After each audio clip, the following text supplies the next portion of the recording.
جهت پیشگیری افلاس‌شوی محیط، اجرای سندهای معیاری حقوقی، قانون‌های جمهوری تاجیکستان درباره حفظ محیط زیست، معرفت اکولوژی، رعایت قاعده‌های ترتیبات جمعیتی، آبادانی و سانیتری و با مقصدی در سطح بلند استقبال گرفتن جشن بزرگ ملی 35 سالگی استقلال دولتی تاجیکستان محبوبمان در ناحیه واسع حشر عمومی ناحیوی تازگی محیط دایر گردید.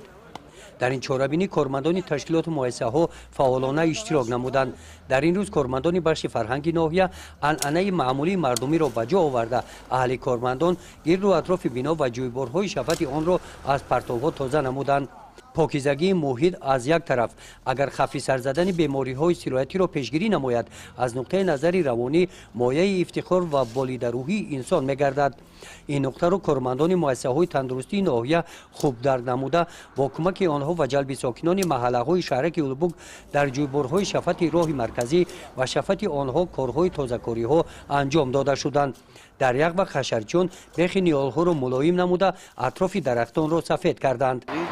دستورات پروژه هزار دولت میباشد که برای آبادانی محل آباد سازندگی بنیادکاری آینده تاجیکستان را آباد سازنده بنیاد کردند. همه فکر درخواست‌هایی که در پایان ما شنیدیم عملی می‌سازیم. در آینده شهر محیط مرکزی شهرک واسه را آبادانی با آبادتر می‌سازیم. در این روز همین گونه حشر تازه‌کاری در موضع یادگاری تاریخی خواجه شام واقع در دهاتی به نام خدای رجبوف دایر کرده شد.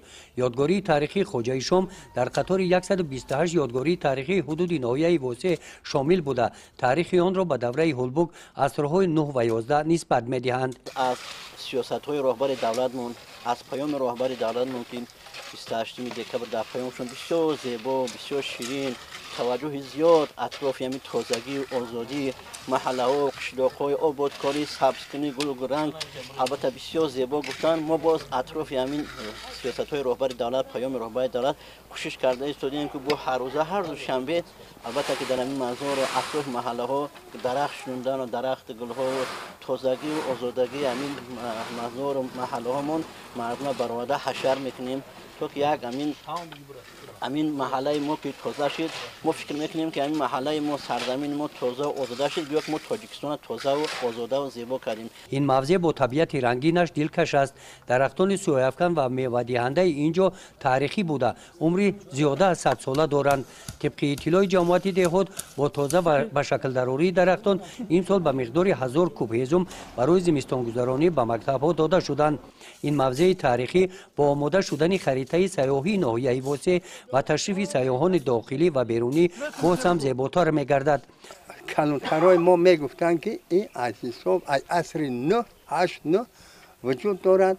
از دوره که مثال همه دولت ما صاحب استقلال شد با تشبث و با سیاست جناب عالی امال رحمان که ما مثال بگیریم صاحب اختیار شدیم، ما امکانیت یافتیم که همین بزرگوار را از چوب کله ها ما تازه میکنیم، در آباد میکنیم.